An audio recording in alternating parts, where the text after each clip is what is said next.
Deixe-me contextualizar. Eu estou a semana toda com esses 3 capítulos da Bíblia na minha mente. 1 Reis, capítulo 17, 18 e 19. Estes capítulos são muito fortes, muito impactantes. Contam a história de Elias, do profeta Elias, e ele enfrentando os profetas de Baal. Acredito que praticamente todo mundo já ouviu falar do embate de Elias com os 450 profetas de Baal. Era uma disputa entre o Deus verdadeiro, o Deus de Israel, e uma religião falsa. Acabe, que era o rei de Israel naquela ocasião, ele estava muito influenciado por Jezabel, uma mulher que ele trouxe lá do norte, coisa de 200 quilômetros ao norte, onde hoje é o Líbano.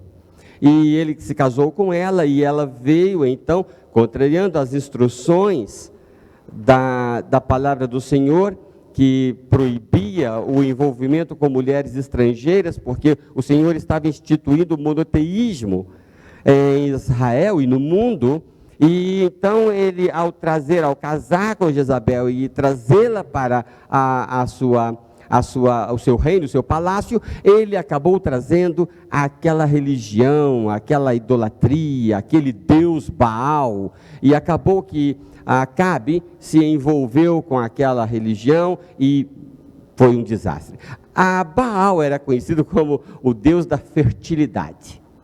Então, quem seguisse a Baal era mais, não vou ofender porque não era exatamente assim, mas é mais ou menos como esse discurso que se você vier para a nossa igreja, você vai prosperar, vai ficar rico, não vai ter doença, não vai ter câncer, não vai ter Covid-19, essa é a história. Também Baal pregava uma coisa assim: quem seguisse Baal tinha toda a prosperidade, não tinha problema, e era o Deus da prosperidade. E isso não pegou bem para Deus e para o profeta. E Elias, o profeta do Senhor, que falava em nome do Senhor, disse: Ele é o Deus da prosperidade? Então não vai chover mais nessa terra de Israel enquanto eu não falar. E aí foram-se 3 anos de seca e acabou tudo. Acabou o alimento, acabou a água, acabou tudo. Foi uma crise muito maior do que essa que nós estamos enfrentando hoje no mundo. Crise de verdade. E os animais morrendo de sede, morrendo de fome. Deus falou para Elias: olha, depois que mandou dar aquela mensagem, vamos ver quem é Deus então. Não chove. Aí Deus falou: agora vá depressa. Mandou para um lugar a cerca de 15 quilômetros de onde ele estava, de Samaria. Só que depois de algum tempo, alguns meses, acabou tudo. Até o ribeirozinho do qual Elias se servia para beber, e ali Deus mandava corvos, uns pássaros, nada de garçom francês todo bonito, né? Mas mandou ali pão e carne. Devia ser gostoso, pão com carne todo dia e água, mas até aquilo estava acabando. Deus pega e diz: Elias, vá para cima, para Sarepta, ou Serepta. Sabe o que é isso? Que cidade é esta? 200 quilômetros ao norte, lá onde é o Níbio. A terra natal de Jezabel. Veja que ironia, né? Manda Elias para cima, e a coisa estava pegando aqui na terra de Israel. Agora eu leio para vocês, primeiro livro dos Reis, capítulo 17, versículo 7. Elias está chegando a Sarepta. Versículo 7. Algum tempo depois, o riacho secou-se por falta de chuva. Então a palavra do Senhor veio a Elias: vá imediatamente para a cidade de Sarepta de Sidom e fique por lá. Ordenei a uma viúva daquele lugar que lhe forneça comida, e ele foi. Quando chegou à porta da cidade, encontrou uma viúva que estava colhendo gravetos. Ele a chamou e perguntou: pode me trazer um pouco d'água numa jarra para eu beber? Enquanto ela ia buscar água, ele gritou: por favor, traga também um pedaço de pão. Mas ela respondeu: juro pelo nome do Senhor, o teu Deus, que não tenho nenhum pedaço de pão, Só um punhado de farinha num jarro e um pouco de azeite numa botija. Estou colhendo uns 2 gravetos para levar para casa e preparar uma refeição para mim e para meu filho, para que a comamos e depois morramos. Era a última refeição dela. A crise tinha alcançado a terra de Acabe, lá embaixo, mas tinha alcançado também a sede do Baal, lá em cima. Não tinha nada para comer. Versículo 13. Elias, porém, lhe disse: não tenha medo. Vá para casa e faça o que disse. Mas primeiro, faça um pequeno bolo com o que você tem e traga para mim. E depois faça algo para você e para seu filho. Eu fico pensando, se eu chegasse na casa de algum membro da igreja e falasse um negócio desse, eles me colocariam para correr, né? Pois assim diz o Senhor, o Deus de Israel, lá de baixo: a farinha da vasilha não se acabará, e o azeite da botija não se secará, até o dia em que o Senhor fizer chover sobre a terra. Ela foi e fez conforme Elias lhe dissera. E aconteceu que a comida durou muito tempo para Elias e para a mulher e sua família. Não é impressionante? Uma coisa que eu não tinha observado nesses 40 anos de pastor, quase 40 anos, é que antes ela ia preparar uma refeição para mim e para meu filho, não é? Versículo 12. Agora está dizendo que a comida durou muito tempo, pastor Heinerson, para Elias, para a mulher e a sua família. Não falou seu filho. Eu imagino, então, que aquela parentada toda que tinha deixado a mulher sozinha com o filho, agora veio, porque na casa dela tinha comida. Ela não era de Israel, não era povo de Deus, mas agora ela estava em contato com um homem de Deus e ela estava sendo sustentada pela palavra, pela promessa de Deus. O que Deus está fazendo durante a crise? Com tanta gente morrendo, graças a Deus que diminuiu, né? A média caiu para 575, uma coisa assim, mas ainda é muito triste, né? O que Deus está fazendo, meus irmãos, durante tempo de crise? Eu quero só enumerar aqui. Eu sei que não darei conta no tempinho que tenho para concluir o que desejo. Espero na quarta-feira, o irmão Bom Tempo vai ter que voltar quarta-feira para terminar o sermão, né? Então, Deus está destruindo barricadas sociais que oprimem e atrasam o progresso. Eu fiquei encantado com o que não foi dito nesse texto. Porque mulher naquele tempo não era contada. Não se conversava com mulher. Um homem sozinho não falava com mulher. Um homem de Deus não falava com a mulher. E esse homem de Deus vai para a casa dela. E do seu filho. Eu imagino que em seguida vem alguns outros membros da família. E formam ali uma família com Elias. Não é? Mas quanta coisa, quanta barreira social é quebrada nesse texto. O fato dele falar com a mulher, o fato dele falar com não israelita, com uma gentia. O fato de ela perceber Deus, muitas barreiras estão sendo quebradas aqui.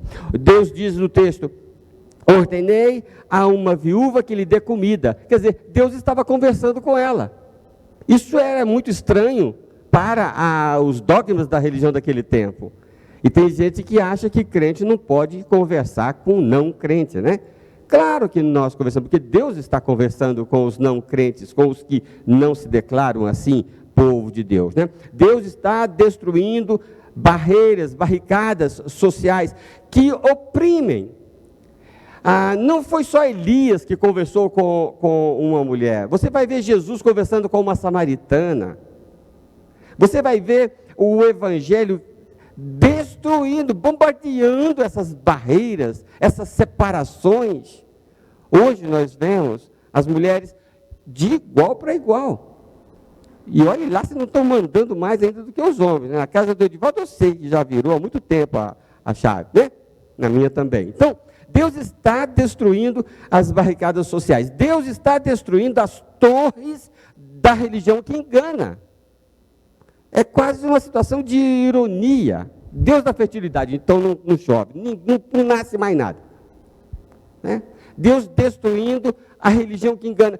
Toda a história da humanidade está cheia de religião que engana, que oprime, que machuca, que mente. Vocês conhecem a história? Agora eu estou no capítulo 17, mas lá no capítulo 18, o que vai acontecer? Elias vai voltar, 3 anos depois, né? Ele vai voltar e fala para Acabe, reúne os profetas aí. E lembra que há 3 anos eu falei que não ia chover? Pois não choveu, né? Agora reúne os profetas. E aí tem aquele episódio lá do monte, que os profetas de Baal tentam fazer Deus responder e não responde. E aí Elias manda encher de água lá o holocausto que ele estava preparando, muitas vezes, abusando, né? E ele só faz uma oração: Senhor, mostra que Tu és Deus e que eu sou o Teu servo. A Bíblia diz, capítulo 18, versículo 38, então o fogo caiu. Quando o fogo caiu dos céus, as torres daquela religião falsa caíram. Deus está construindo sua glória. Ele não pode dividir sua glória com ninguém. Deus não divide sua glória com os deuses falsos. Continuando o versículo que acabei de citar, de 18, 38, o 39 diz assim, quando o fogo caiu, diz o versículo 39, todos caíram prostrados e gritaram, o Senhor é Deus, o Senhor é Deus. Ali ele estava construindo. Às vezes a gente não tem ideia, porque a gente não entende perfeitamente tudo o que está acontecendo, mas não tenhamos dúvidas. Mesmo nessa pandemia toda que alcança o nosso mundo, Deus está construindo a sua glória. Eu fiquei muito reflexivo, muito pensativo sobre o que eu ouvi essa semana, uma irmãzinha me dizendo que essa pandemia está empurrando a igreja do Senhor em todo o planeta para a internet, para acelerar a evangelização do mundo. Então amanhã às 15h, compartilhe no seu Facebook a programação das crianças, hein? Isso pode estar em sintonia com o que Deus está fazendo. Tem que participar do Facebook, tem que participar do YouTube, do Instagram, de tudo quanto há, e compartilhar as coisas que são verdade, as coisas que são boas, tudo que é bom, tudo que é nobre, nisto pensai, e se Paulo tivesse hoje, diria, isto compartilhai ou curti.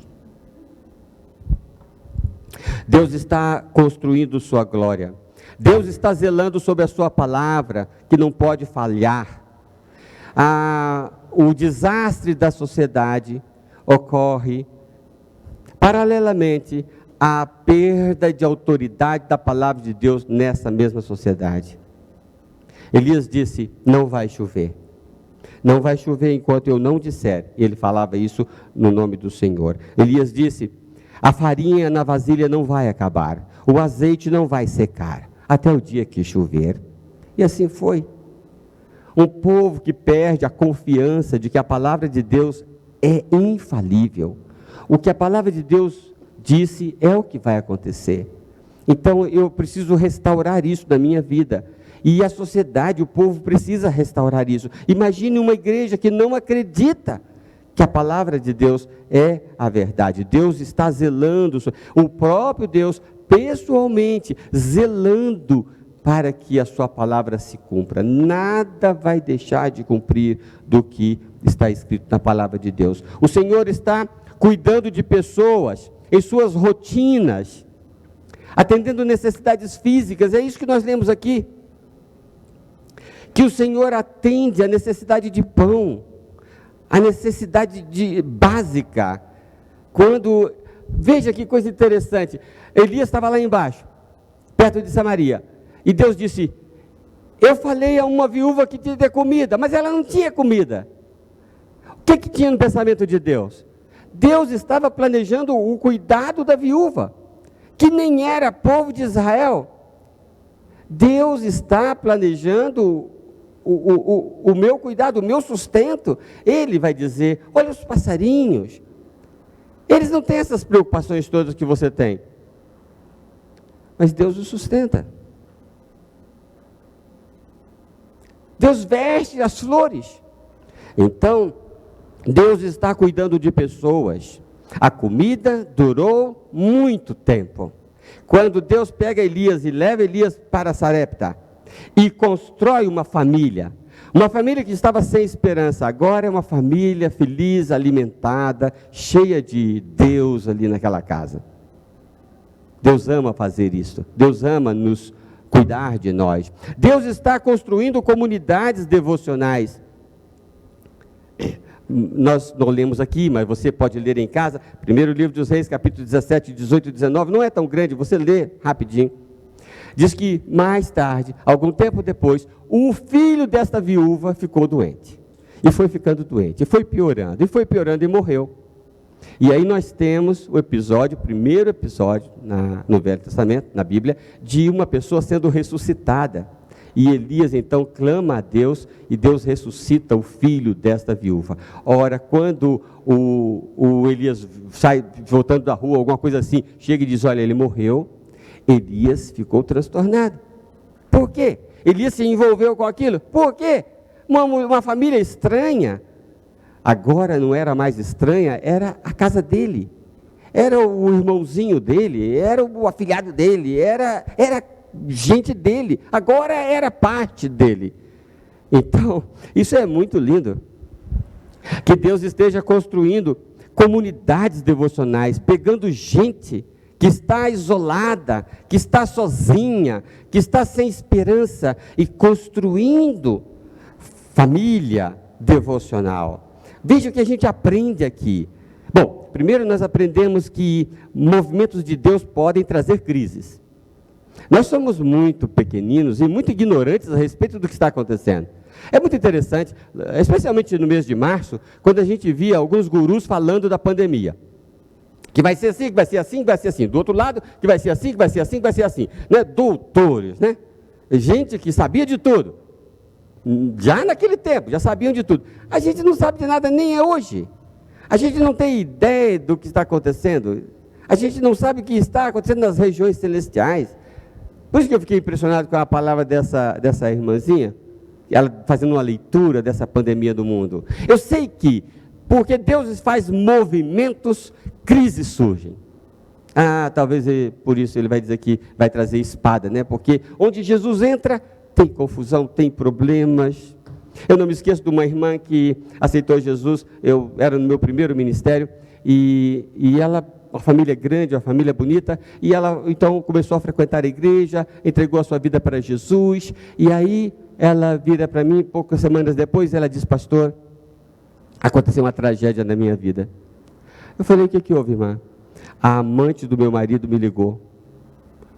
Eu falei: minha irmã, que coisa. E ela estava destruída. 4 filhos. E a colocação dela foi a seguinte: pastor, como é que pode? Logo agora que eu estou buscando a Deus, acontece uma tragédia dessa na minha vida. Ela não conseguia processar. E eu perguntei para ela: há quanto tempo o seu marido está te traindo? Ela disse: pastor, já tem 10 anos isto, descobri agora. Falei: irmã, há 10 anos, você descobriu agora? Aí dei um espaçozinho para ela refletir. Ela entendeu. Ela não estava sofrendo uma tragédia agora. Ela estava sofrendo uma libertação agora. Quando a gente busca Deus, quando a gente entrega a vida para Deus, crises surgem. Elias foi parar lá, diante do rei, e disse: olha, tem um troço muito errado aqui. Vocês estão se debandando todos para Baal, o Deus da fertilidade. Não chove. Ora, a vinda de Deus para aquele povo, muitas vezes a vinda de Deus para a nossa família, muitas vezes a vinda de Deus para a nossa vida, causa um reboliço.